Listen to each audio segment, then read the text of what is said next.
शांतिनाथ भगवान की सुगत छाया में हम सभी यहाँ बैठ के धर्म ध्यान कर रहे हैं। चूँकि आज का दिन अपने आप में बहुत महत्वपूर्ण है। आज राखी का पर्व है और आज का दिन अगर अपन देखें तो सांस्कृतिक इतिहास की दृष्टि से बहुत महत्वपूर्ण दिन है। प्रायः आज के दिन आप सभी लोग बहुत उत्साहित रहते हैं और बहुत उत्साह के साथ आज का पर्व आप लोग मनाते हैं।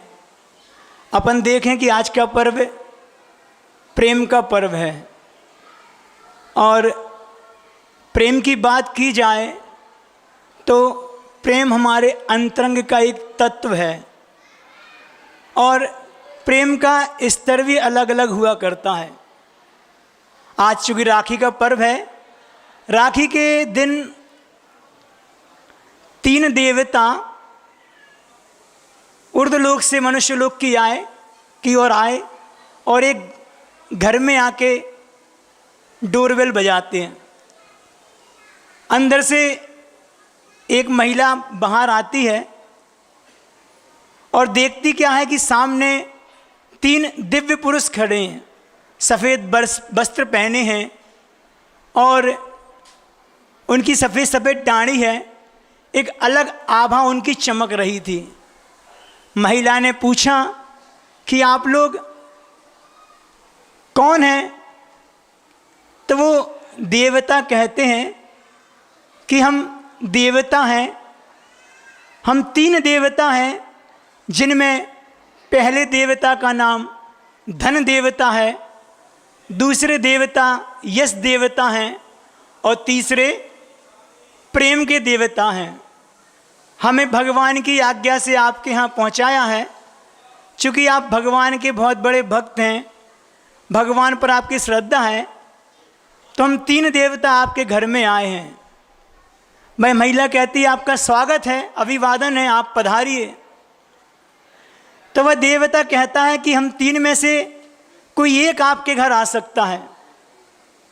आप चाहें तो धन देवता को बुला लें, आप चाहें तो यश को बुला लें और आप चाहें तो प्रेम देवता को बुला लें। स्त्री ने सोचा किसको बुलाएं, तो अपने घर के अंदर जाती है और अपने पति से पूछती है। पति चूँकि राखी का दिन था, पैसे का हिसाब किताब लगा रहे थे, कौन को कितना देना है, इस वाली बहन को इतना देना, उसको इतना। तो वो कहते हैं कि देखो संसार में सबसे ज़्यादा आवश्यकता तो धन की होती है। तुम एक काम करो, धन देवता को बुला लो।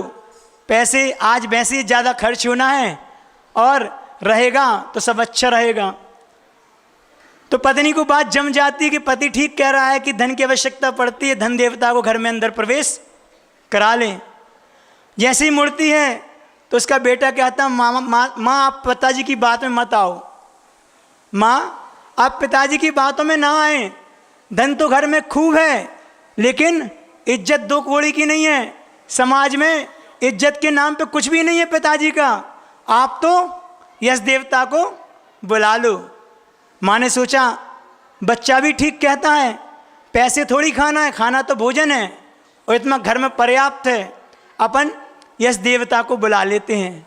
जैसे ही जाती है तो बीच में उसकी पुत्री मिल जाती है। वो टोकती है कि नहीं माँ, न धन की आवश्यकता है न यश की आवश्यकता है, यश भी खूब है, आप तो प्रेम देवता को बुला लो। अगर घर में 2 रोटी हैं और 4 सदस्य हैं, अगर घर में प्रेम होगा तो मिल बांट के वो 2 रोटी भी अपन खा लेंगे। इसलिए प्रेम है तो सब कुछ है। तो माँ को उसकी बात जम जाती है कि सही कह रहे हो बेटा, न यश की आवश्यकता है ना धन की, लेकिन आवश्यकता तो प्रेम की है। माँ दरवाजे पे जाती है और कहती है कि आप में से जो प्रेम के देवता हों वो मेरे घर में प्रवेश करें, आपका स्वागत है। जैसे ही देवता सुनते हैं तो आश्चर्य करते हैं कि प्रेम के देवता को स्वीकार किया। जब वो अंदर आते हैं तो देखता क्या है कि उनके साथ 2 देवता और आ जाते हैं। माँ पूछती है आपने तो एक का कहा था? तो वो देवता कहते मुझे नहीं मालूम आपने किसने आपसे कहा कि प्रेम के देवता को स्वीकार करो। लेकिन जब आपने प्रेम के देवता को बुलाया तो सहसा ही धन के देवता और यश के देवता उसके साथ साथ आ जाया करते हैं। बंधुओं, वस्तुतः एक दृष्टांत है, लेकिन अपने जीवन में देखें तो वास्तव में प्रेम का इतना ही महत्व है। प्रेम में अपने आप में एक विस्तार होता है और व्यापक बुद्धि से देखा जाए तो इसका विस्तार बहुत है, और अपन सब जो है प्रेम को एक संकुचित बुद्धि से देखते हैं। अपना अलग अलग स्तर होता है प्रेम का, और ये बात भी पक्की है कि जिनसे जितना प्रेम होता है, जिनसे जितना प्रेम होता है, उनसे संवेदनाएं भी और सहानुभूति भी उतनी ही ज़्यादा हुआ करती हैं। और जिनसे हमारा प्रेम नहीं होता, उनसे हमारी भावनाएं भी नहीं जुड़ी होती, हमारी संवेदनाएं भी नहीं जुड़ी होती हैं। तो प्रेम में अपने आप में अभिव्यक्ति अलग अलग रूप से हुआ करती है प्रेम की। अपन उसको विस्तार दृष्टि से देखें, संकुचित दृष्टि से ना देखें। कैसे कि एक माँ होती है, एक माँ का अपने बच्चे के प्रति भी एक प्रेम होता है। जब माँ का अपने बच्चे के प्रति प्रेम होता है, उस प्रेम को अपन ममता का नाम देते हैं। वही प्रेम अगर परिवार और परिजन के बीच होता है तो उसको अपन मोह का नाम देते हैं। और वही प्रेम अगर मित्रों के बीच में होता है तो उसको अपन मित्रता का नाम देते हैं। और वही अगर प्रेम को विस्तार प्राप्त करे अपने गुरु के प्रति होता है तो उसको अपन भक्ति का, श्रद्धा का रूप देते हैं। और वही प्रेम अगर अपने भगवान के प्रति होता है तो उसको अपन श्रद्धा का रूप देते हैं, भक्ति का रूप देते हैं। तो प्रेम के कई विस्तार हैं। एक प्रेम ममता का रूप है, एक प्रेम मोह का है, एक प्रेम हमारी मित्रता का है, एक प्रेम हमारी श्रद्धा का, और एक प्रेम हमारी भक्ति का है। इससे बढ़ के भी प्रेम का एक स्वरूप है। अगर प्रेम हमारा प्राणी मात्र के प्रति हो जाए तो प्रेम हमारा अहिंसा का रूप धारण कर लेता है। हम देखें कि हमारा प्रेम कहाँ तक सीमित है। अगर हमारे अंदर प्राणी मात्र के प्रति प्रेम है और प्राणी मात्र के प्रति वात्सल्य का भाव है तो आचार्य ने सूत्र दिया है सत्येषु मैत्रिम। वह सत्येषु मैत्रिम का जो सूत्र है वह अपने आप में हमारी अहिंसा को दर्शाता है। अगर हमारी प्रेम की परिभाषा संकुचित है तो कहीं ना कहीं हम अहिंसा से दूर हैं। तो ये बात देख लो कि आप जितने भी आप स्तर अपना ऊपर होगा उतने हम अहिंसक हों, क्योंकि जहाँ प्रेम है वहाँ संवेदनाएं हैं, जहाँ संवेदना है वहाँ सहानुभूति है, और जहाँ सहानुभूति है वहाँ पे अहिंसा है। ये सूत्र काम करता है। तो अपन देखें कि कैसे प्रेम में संवेदनाएं काम करती हैं, कैसे प्रेम में क्रूरताएं काम करती हैं। एक बिल्ली होती है, बिल्ली अपने मुख में एक चूहे को भी ले जाती है और बिल्ली अपने मुख में अपने बच्चे को भी ले जाती है। चूहे को ले जाते समय उसके मुख से क्रूरता झलकती है, और जब अपने बच्चे को ले जाती तो उसके मुख से, उसके जीवन से, उसके शरीर से ममता झलकती है। दोनों में मुख में दवाई है, लेकिन अंतर कितना आ गया अपन को देखना है। वहाँ पे उसको ममता दिख रही है और वहाँ पे उसकी क्रूरता दिख रही है। एक कसाई जब किसी पशु का वध करता है, किसी पशु का वध करता है तो उस समय वो हिंसा का काम करता है, वह क्रूरता का काम करता है। और जब वह कसाई अपने बच्चे को खिलाता है तो उन्हीं हाथों से, जिन हाथों से वो पशु का वध करता है, उन्हीं हाथों से अपने बच्चे को भी खिलाता है। जिस समय पशु का वध करता है वह पशु उसके लिए बच्चा नहीं, उसका माल होता है, और जब अपने बच्चे को खिलाता है तो वह बच्चा उसका क्या होता है, जी का लाल होता है।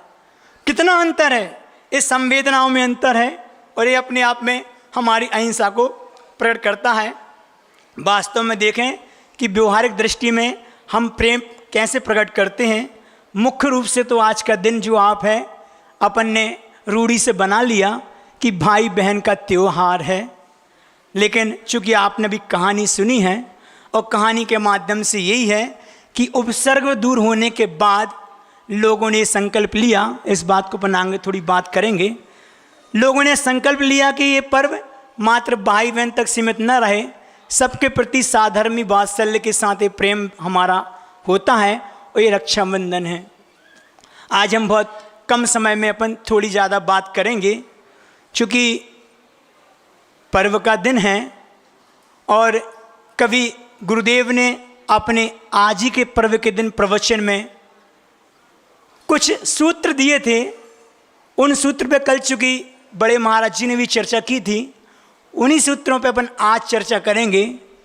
तो सबसे पहले 4 सूत्र गुरुदेव ने दिए कि अपन देखें तो प्रेम मात्र जो अपन घर तक सीमित रखे हैं, अपनों तक सीमित रखे हैं, ये इस प्रेम के पर्व को हम घर तक सीमित ना रखें।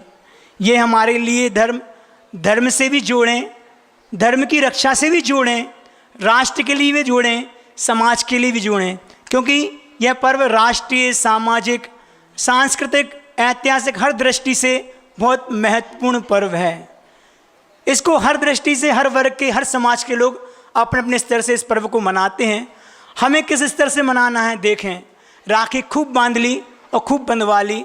आज अपन गुरुदेव की बात का अनुकरण करें तो गुरुदेव कहते हैं कि आज रक्षाबंधन को नए तरीके से अपन बनाएं।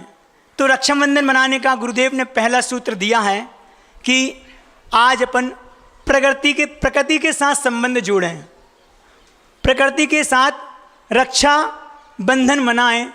तो कैसे बनाएं? आज अपन देखें कि आज व्यक्ति सबसे ज़्यादा अगर दोहन करता है तो प्रकृति का करता है।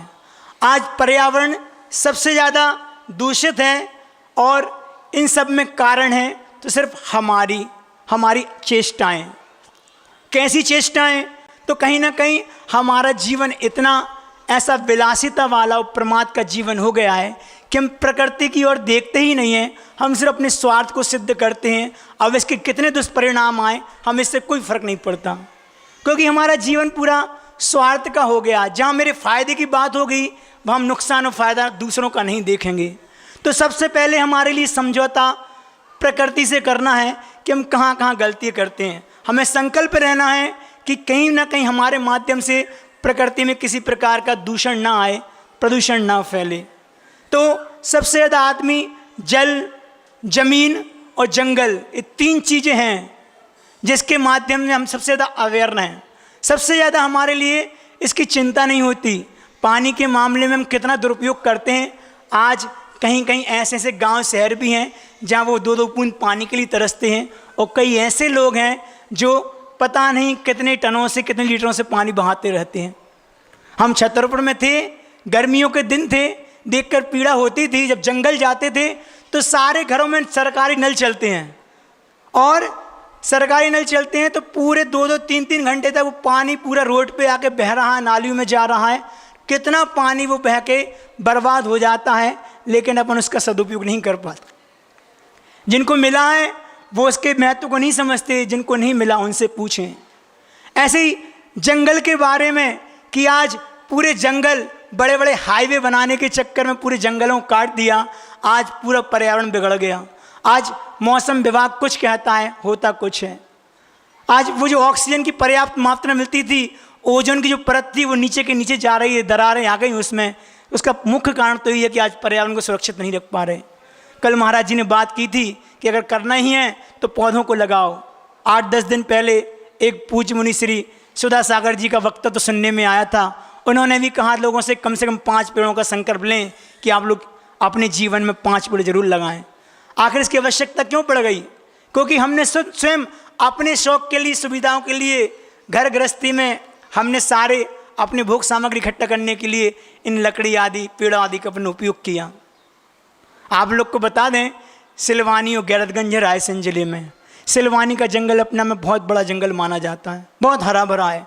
वहाँ पे एक बार हमने पूछा ये चीज़ कि ये जंगल इतना हरा भरा क्यों है, यहाँ पे कटाई नहीं होती? तो लोग कहते हैं कि महाराज जी यहाँ के लोगों ने संकल्प लिया है, अर्थात यहाँ के लोगों ने इन पेड़ों के साथ रक्षाबंधन मनाया है। पेड़ों के साथ रक्षाबंधन मनाया है तो यहाँ के पेड़ों की सुरक्षा है। हमें भी देखना है कि हम जितनी इन पेड़ों की सुरक्षा करेंगे और जितने नए पेड़ों को लगाएंगे उतना हमारा पर्यावरण सुरक्षित रहेगा और अपने आप में प्रदूषित नहीं होगा। तो सबसे पहले प्रकृति के साथ अपन के लिए बात रखनी है। दूसरी एक बात और बोलना चाहते हैं जो कल बड़े महाराज जी ने नहीं बोली थी, लेकिन आज हम बता रहे हैं कि सबसे ज़्यादा आज व्यक्ति दुरुपयोग करता है तो प्लास्टिक का करता है। आज हम पूरा जीवन प्लास्टिक पे आधारित हो गया। डिस्पोजल आदि जो होते हैं, जिनको हम बोलते हैं यूज एंड थ्रो वाला, हमारे संबंध भी ऐसे ही हो गए हैं और हम चीज़ों का इस्तेमाल भी ऐसा ही करते हैं। जब तक व्यक्ति से हमारा स्वार्थ होता है हम उसको इस्तेमाल करते हैं, और जब स्वार्थ सिद्ध हो जाता है तो हम उनको डरनकार दूर कर देते हैं।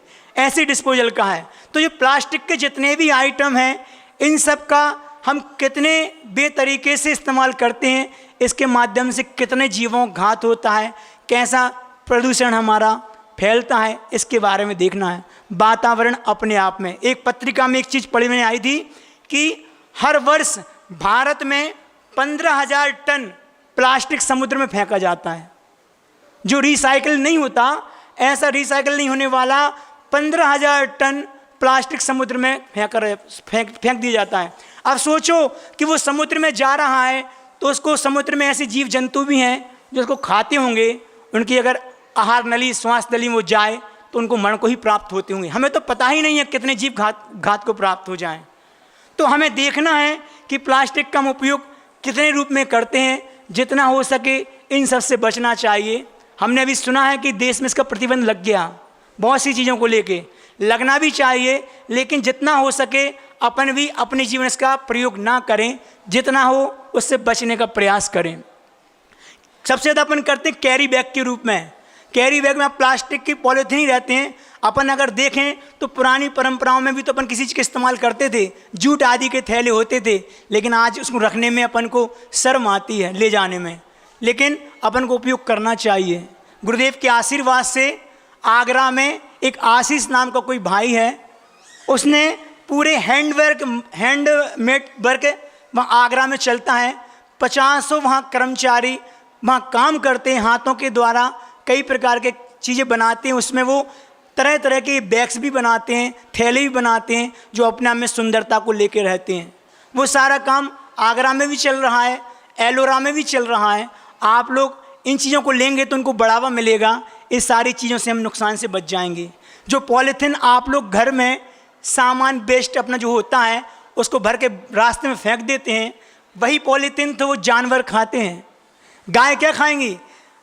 हमने बीनावाड़ा के गौशाला में एक भाई से पूछा, उसने ही बताया कि महाराज जी सबसे ज़्यादा अगर गाय मरती हैं तो उनके पेट में पॉलीथीन जाने से वो मरती हैं, क्योंकि आवारा पशु रहते हैं, रास्ते पे घूमते हैं, खाने को नहीं मिलता तो पॉलीथीन में जो सामान होता है उसके साथ वो खा लेते हैं।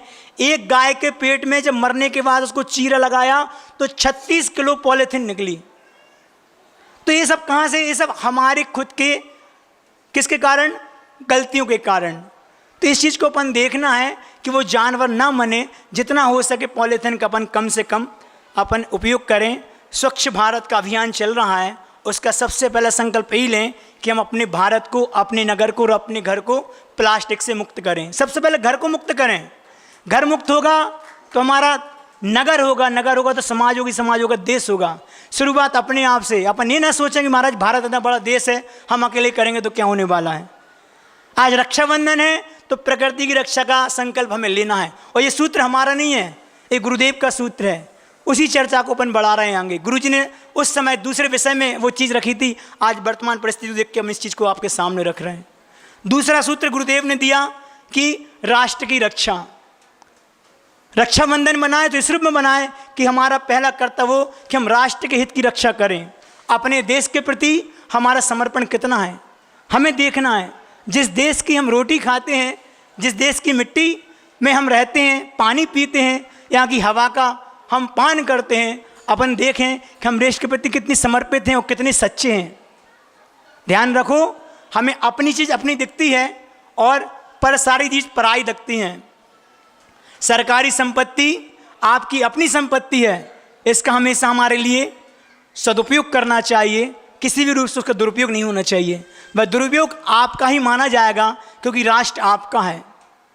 आज हमारा सौभाग्य है कि मैं ऐसे राष्ट्र में रह रहे हैं जो भारत देश अपने आप में बहुत विशालता को लेके है और दुनिया के लिए आदर्श माना जाता है। संस्कारों का देश है। यहाँ पे हर वर्ग के, हर समाज के, हर संप्रदाय के लोग रह के अपना धर्म ध्यान करते हैं।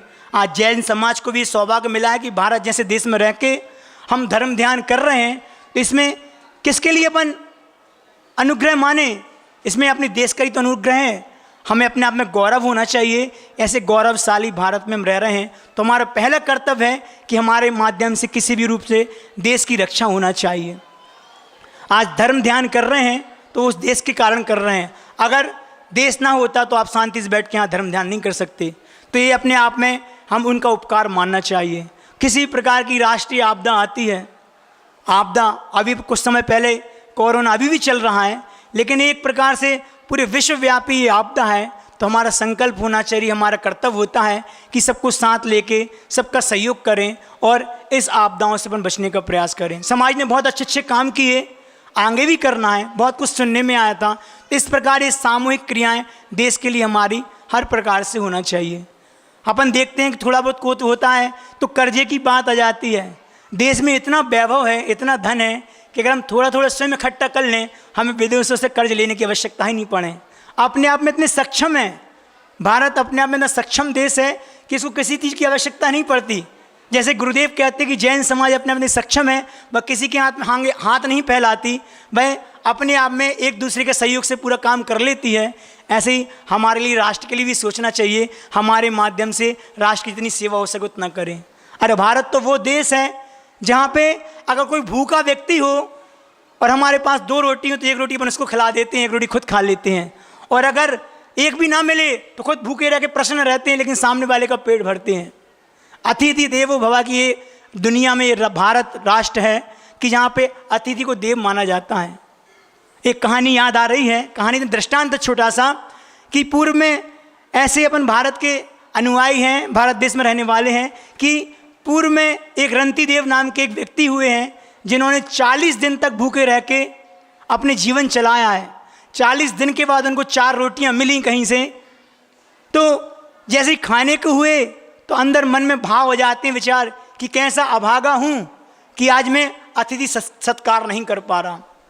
उनका नियम था कि खाने से पहले अतिथि के सत्कार करेंगे। ये पुराने समय की परंपरा चली है कि लोग जब खाने को बैठते थे ना तो अपने घर के बाहर दिल्लान में जाते थे, बाहर कैंपस में, और आके खूब तेज से आवाज़ लगाते थे, खूब तेज से आवाज़ लगाते थे कि दूर दूर तक मेरी कोई आवाज़ सुन रहा हो तो मैं भोजन के लिए बैठ रहा हूँ, आए और मेरी सेवा स्वीकार करें। जब कोई सुनकर अगर आना होता तो आता था, नहीं तो फिर उसके बाद वो खुद बैठ के भोजन करते थे। तो पहले की परंपरा ऐसी थी कि कोई आवे तो हम खावें, और आज हमारा जीवन ऐसा स्वार्थपूर्ण हो गया है, आज अपन कहते हैं कि जे जावें तो हम खावें। ऐसा ही है ना, पहले ऐसे ही होता था, कोई आवे तो खावें, आज कहते जावें तो खावें। तो अपन को देखना है कि 40 दिन तक भूखे रहने के बाद वो कहते हैं कि कोई मिल जाए तो हमारा अतिथि संविभाग हो जाए, और उनका सोचना मात्र होता है। वो कहते हैं उनके द्वार पे एक व्यक्ति आ जाता है, वह व्यक्ति आता तो बहुत खुश होते हैं, अपने हिस्से की 1 रोटी उस व्यक्ति को खिला देते हैं। वह रोटी खाता है तो उसको तृप्ति का नहीं होती, तो वो अपने पत्नी के हिस्से की भी रोटी उसको खिला देता है। जब पत्नी के हिस्से की रोटी खिलाई उससे भी उसको तृप्ति नहीं हुई तो अपने बच्चे के हिस्से की रोटी भी उसको खिला देता है। और जब उससे भी तृप्ति नहीं होती, संतुष्टि नहीं होती, तो अपने पुत्र वधू की रोटी थी उसको भी दे देता है। 4 रोटी खिला देता है, वो खिला के अपने आप में संतुष्ट होता है। जैसे ही खिलाता है तो उसकी परीक्षा तो कोई देव ले रहा होता है, और कहते हैं वह देवता उनके सामने प्रकट होता है। वो कहता है कि मैं तुम्हारी इस अतिथि सत्कार की क्रिया से मैं बहुत खुश हुआ हूँ, मांगो तुम क्या वर मानना चाहते हो, तुम्हारे क्या वर तुम मांग लो। तो वो रंती देव बोलता है कि मुझे कुछ नहीं चाहिए, न मुझे स्वर्ग के सुख चाहिए, न मुझे कोई कामना है, न मुझे कोई मोक्ष सुख की अभिलाषा है। मैं तो बस इतना चाहता हूँ कि मेरे माध्यम से कोई भी जीव दुखी ना रहे। ये आदर्श है, मैं प्राणी मात्र की सेवा कर सकूं, मुझे अपने आप में कोई भी जीव दुखी दिखे तो उनकी सेवा कर सकूं, मेरी और कोई चाह नहीं है। तो ऐसे ऐसे लोग इस भारत देश में हुए हैं। हम देखें हम अपने स्तर पे कहाँ हैं, हम कितनी सेवा कर सकते हैं, कितनी हमारे अंदर करुणा है। ये भारतीय संस्कृति को सुरक्षित रखने के लिए हम कौन से अच्छे कार्य करते हैं। तो राष्ट्र की रक्षा में मेरा पहला कर्तव्य होता है कि हम अपने दायित्व को समझाएं। और ध्यान रखो, धर्म से ऊपर राष्ट्र है, और राष्ट्र किसे कहेंगे? मानवता का नाम ही राष्ट्रीयता है। जितनी हमारे अंदर मानवता होगी, क्योंकि मानवता एक ऐसा धर्म है जो धर्म से ऊपर उठ के होता है, पुण्य पाप से ऊपर उठ के हुआ करता है, इसलिए मानवता का धर्म पहले निभाएं। एक संत हुए, वह संत अपने आप में बहुत पहुँचे थे। उन्होंने एक ग्रंथ का निर्माण किया, एक ग्रंथ की रचना की, तो उनके जो प्रशंसक थे, अनुयायी थे, उन्होंने उसको छपवाने के लिए, प्रकाशन के लिए एक बीड़ा उठाया। पुराने समय में चंदा इकट्ठा हुआ करता था, तो लोगों ने खूब सारा चंदा इकट्ठा कराया और इकट्ठा करा के उस ग्रंथ का प्रकाशन कराने लगे। जैसी प्रकाशन की बात आई तो उनके राज्य में अकाल पड़ गया। अकाल पड़ा तो उन संत के कहने से पूरा धन वहाँ पे अकाल पीड़ितों के लिए बांट दिया गया। फिर पुनः जब वो अकाल शांत हुआ तो लोगों ने फिर चंदे इकट्ठे किया उस प्रकाशन के लिए, और देखते क्या है कि जैसे चंदा इकट्ठा हुआ तो वहाँ पे उनके राज्य में बाढ़ आ गई। जैसी बाढ़ आई तो पूरा धन उस बाढ़ में लगा दिया गया। पुनः तीसरी बार प्रकाशन के लिए चंदा इकट्ठा हुआ। इस बार चंदा भी इकट्ठा हुआ और ग्रंथ का प्रकाशन भी हुआ। जब ग्रंथ का प्रकाशन हुआ तो उस पर लिखा तीसरा संस्करण। क्या लिखा? तीसरा संस्करण। लोगों को आश्चर्य हुआ, संस्करण तो पहला ही है, तीसरा कहाँ से हो गया? तो संत से पूछते हैं, संत कहते हैं कि पहला संस्करण उन अकाल पीड़ितों के लिए समर्पित, दूसरा संस्करण उन बाढ़ पीड़ितों की समर्पित, और तीसरा संस्करण आप भक्तों के लिए समर्पित। ये क्या है? ये मानवता है। तो मानवता के बारे में सोचें, ये हमारे राष्ट्र से ऊपर उठ के हुआ करती है। ये मानवता हमारे लिए धर्म से ऊपर उठ के हुआ करती है। आज हम अपनी मानवता को कहाँ खोते जा रहे हैं, हमें खुद देखना है। इस प्रकार की कोई आपदा आती है, इस प्रकार कोई प्राकृतिक किसी प्रकार की कोई वेदना वो आती है, तो उसमें हमारा सहयोग कितना होता है, हम कितना बढ़ चढ़ के हिस्सा लेते हैं। अपने शौक, अपने लिए तो दुनिया पैसा खर्चा करती है, परमार्थ के लिए कौन सोचता है? परमार्थ के लिए हमें से सोचना चाहिए। ये दो सूत्र जो गुरुदेव ने बताए, एक प्रकृति के लिए और एक राष्ट्र के लिए, और तीसरा सूत्र आता है संस्कृति की रक्षा के लिए। संस्कृति की रक्षा, आज हम रक्षाबंधन बना रहे हैं, तो संस्कृति के साथ कैसे रक्षाबंधन बनाएं, ये हमें पहले सोचना है। आज संस्कृति को कैसे बढ़ावा देवें, हमारे माध्यम से हमारी संस्कृति के अंदर क्षति को प्राप्त ना हो, इस चीज़ के लिए बहुत ध्यान रखो। क्योंकि हमने कहा कि हमारा आदर्श बहुत बड़ा है, संस्कृति अपने आप में बहुत मायने रखती है। आज उसी संस्कृति की बात है कि आज की तिथि में जो आपने कहानी सुनी कि विष्णु कुमार मुनि ने अकंपनाचार्य आदि शास्त्र मुनि राजों को उपसर्ग दूर किया और उनकी रक्षा का उपक्रम किया। आए थे विष्णु कुमार मुनि के पास क्षुल्लक जी और उनसे कहा था कि आप इनके उपसर्ग को दूर करें। विष्णु कुमार मुनि चाहते तो कह देते कि आवश्यकता क्या है, वो अपने अवैधिक ज्ञान से रिद्धि तो उत्पन्न हो ही गई थी। वो कहते कि नहीं, ये तो बहुत ऊंचे साधु हैं, अगर उपसर्ग के माध्यम से मरण को प्राप्त करेंगे तो इसमें कई तो मोक्ष को प्राप्त करेंगे और कई स्वर्ग को जाएंगे। सभी को जाना था स्वर्ग और मोक्ष, नहीं करते उनकी सेवा, नहीं आते उनकी वैयावृत्ति करने, लेकिन नहीं, उन्होंने अपना साधर्मी वात्सल्य का प्रेम दिखाया। उन्होंने उनके उपसर्ग को दूर किया। कैसे किया? उन्होंने अपना स्वयं का जो रत्नत्रय था उसको छोड़ के एक बटुक का रूप धारण करके राजा बलि को सबक सिखाया। अगर वो सबक नहीं चलाते तो वो आज भी इस प्रकार के उपसर्ग होते। उन्होंने बलि को सबक सिखाया तो आज तक इस जैन इतिहास में मुनियों की बलि पूर्ण रूप से बंद हो गई। हमको देखना है कि जिस प्रकार उन्होंने अपना धर्म निभाया, अपन अपना धर्म निभाते नहीं निभाते। संस्कृति की रक्षा की बात आती है, इतनी बड़ी सांस्कृतिक धरोहर इस खजुराहो क्षेत्र पे हमें देखने को मिल रही है। ये हमारी कमी के कारण है कि आज हमारे क्षेत्र है और कोई दूसरे के संरक्षण के हाथों में हमने दे दिए। किसी जैन श्रेष्ठी ने ही तो बनाए हैं, अगर इनकी हमने रक्षा शुरू से की होती तो आज दूसरों के हाथ में नहीं जाते। लेकिन इसके बाद भी लोग यहाँ देख के गदगद होते हैं कि ऐसे ऐसे विशाल मंदिर बनवा दिए। आज उन्हीं का अनुकरण आज गुरुदेव कर रहे हैं। इस संस्कृति को सुरक्षित रखना एक बहुत बड़ा उपक्रम है। हमें लगता है कि महाराज जी इतने मंदिरों की आवश्यकता क्या है, लेकिन ध्यान रखो, जो मंदिर आप लोग ने बनवाए हैं, बनते हैं, चूना मिट्टी के हैं, वे 100, 150, 200 साल तक चलेंगे। लेकिन गुरुदेव ने जो कल्पना है, गुरुदेव जी की जो सोच है, ये मंदिर हमारे लिए आने वाली कितनी पीढ़ियों के लिए काम करेगा, आने 3-3, 2-2 हज़ार वर्ष तक काम करेगा। तो देखो कि जो आज एक इंटरनेशनल स्पॉट पे आके ये मंदिर बन रहा है, हमारे लिए आगे चल के लोग उस मंदिर को देखने जाएंगे, इसको बाद में देखेंगे। तो हमारा कर्तव्य है इस संस्कृति की रक्षा हमें अपने हाथों से करना है और कुसंस्कारों से बचना है। आज संस्कृति इसलिए विकृत हो रही है क्योंकि आज कुसंस्कारों बहुत ज़्यादा हमारे जीवन में आ गए। कल महाराज जी ने बात की थी कि आज का पर्व रक्षाबंधन का पूरा व्यावसायिक हो गया है। और वो क्यों हुआ है? क्योंकि ये सब मीडिया की देन है। आज मीडिया इतना कुछ परोसती है कि हमारे दिमाग में बार-बार उसी चीज़ की हैमरिंग होती रहती है। वही चीज़ नहीं आना तो वो दिमाग वही चीज़ आती है। हम सोचते कुछ हैं और बाज़ार से कुछ लेके आते हैं। तो आज पूरा मीडिया ने हमारे संस्कारों को बिगाड़ दिया। मोबाइल और मीडिया, 2 चीज़ें हमारे लिए पूरे बर्बाद करके रखी हैं।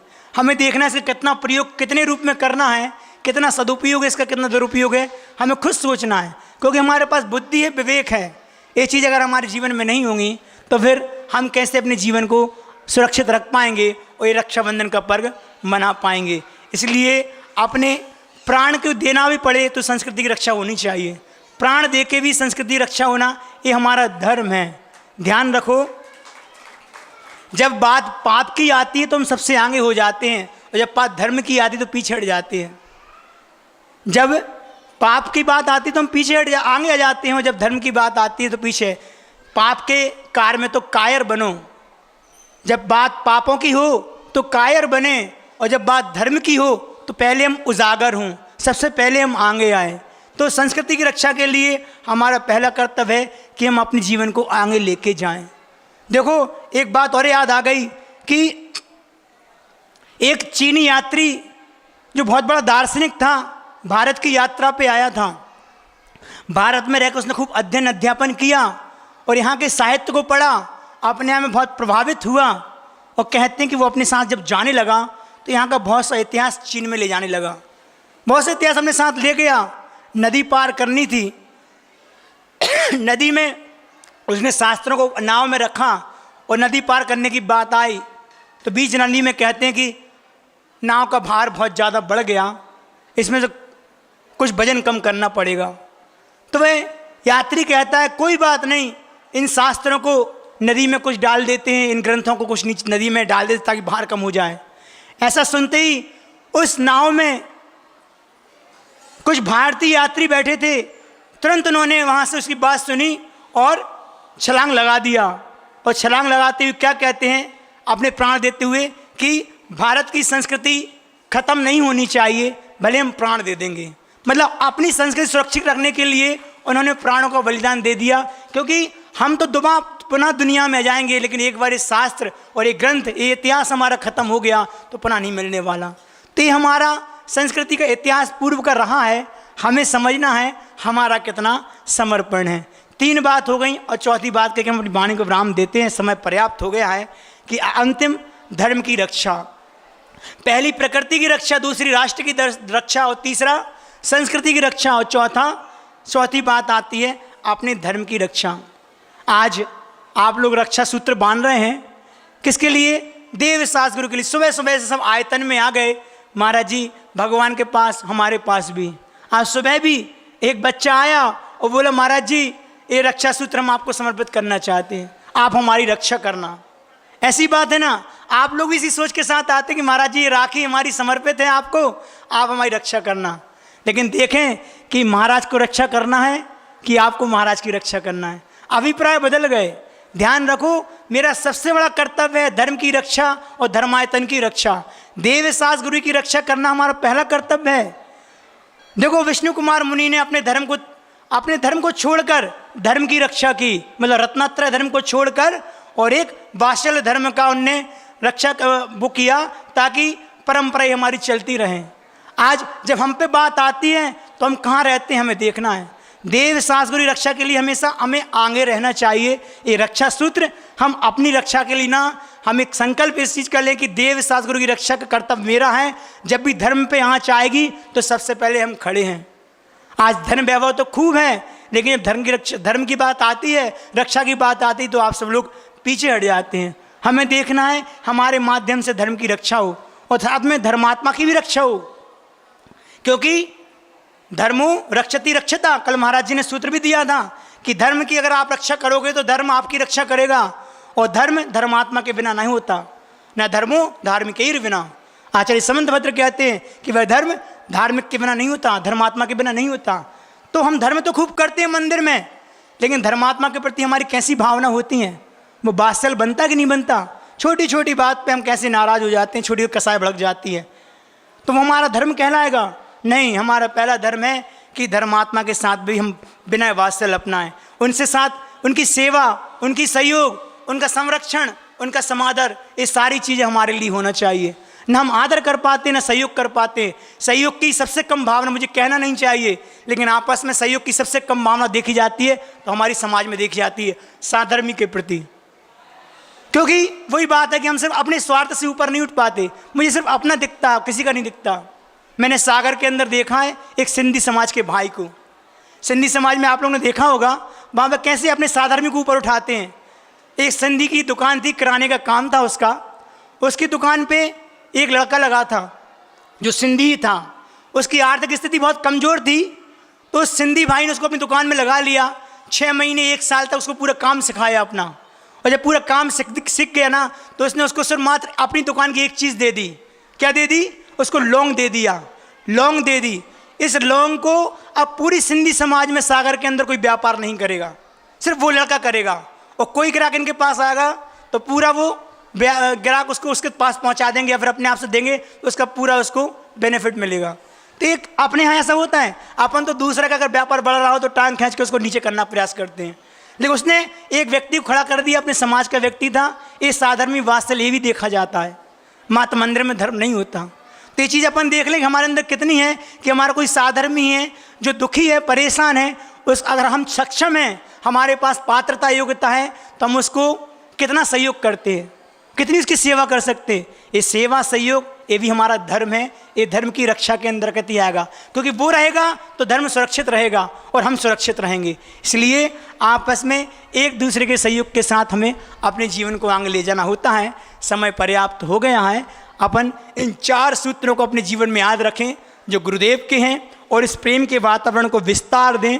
अकेली घर परिवार तक सीमित न रखें, राष्ट्र, देश, समाज और परिवार, इन सब में एक प्रेम वात्सल्य का माहौल रहे, और इस सूत्रों के साथ अपने जीवन को आगे ले जाएं, ताकि हमारे माध्यम से दूसरों का भी कल्याण हो और हमारा भी कल्याण हो। विष्णु कुमार मुनि की कथा को अपन याद रखेंगे कि जिन्होंने शास्त्र मुनियों की रक्षा करके अपने धर्म का निर्वाह किया, जब हमारे ऊपर विपत्ति आएगी या हमारे धर्म आयतन के ऊपर विपत्ति आएगी, तो हम कैसे अपने जीवन को हम वहाँ पे अपने कर्तव्य का निर्वाह करेंगे। इन सब बातों को लेकर पूज्य गुरुदेव भगवान श्री विद्यासागर जी महाराज की